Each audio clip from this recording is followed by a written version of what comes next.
नमस्कार, आप सुन रहे हैं रेडियो भारती और मैं आपकी होस्ट रिद्धि राउत की। आज दिवाली है तो एक बेहद ही खूबसूरत लाइन याद आई कि कह दो अंधेरे से कहीं और घर बना ले, मेरे मुल्क में रोशनी का सैलाब आया है। आप सभी को दिवाली की हार्दिक शुभकामनाएं। Happy Diwali to you all. लेकिन क्या आपने कभी सोचा है कि ये रोशनी का सैलाब हर जगह नहीं पहुंचता?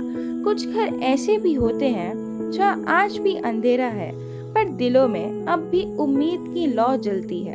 तो चलिए जानते हैं ऐसे ही एक छोटे से बच्चे की कहानी, एक 9 साल के बच्चे की जो बस एक दिए जितनी रोशनी का सपना देख रहा था।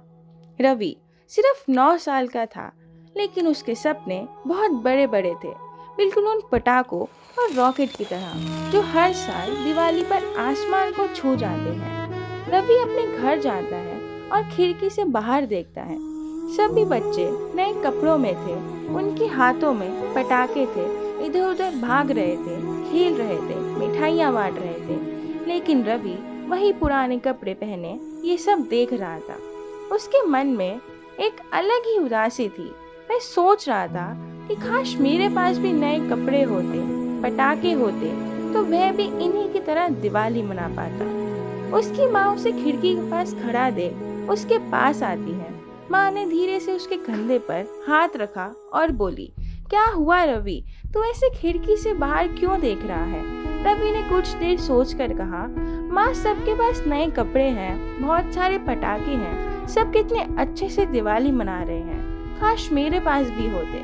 माँ कुछ पल के लिए चुप रही। उसकी आंखों में भी एक हल्की नमी थी, पर चेहरे पर मुस्कान लेकर वह बोली, बेटा दिवाली सिर्फ नए कपड़ों या पटाखों से नहीं मनती।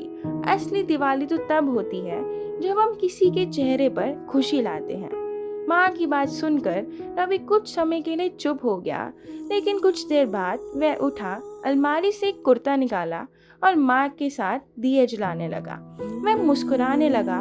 उसे लगा जैसे दुनिया भी अब रोशन हो गई हो।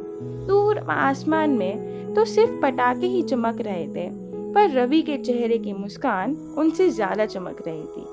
कभी कभी सबसे छोटी रोशनी सबसे गहरे अंधेरे को मिटा देती है, और उस रात रवि के दिल में भी एक दिया जल उठा, उम्मीद का, प्यार का और दिवाली का। अब हम आपसे लेते हैं विदा, और फिर मुलाकात होगी आपसे एक नए एपिसोड में। तब तक के लिए जुड़े रहिए रेडियो भारती के साथ। धन्यवाद।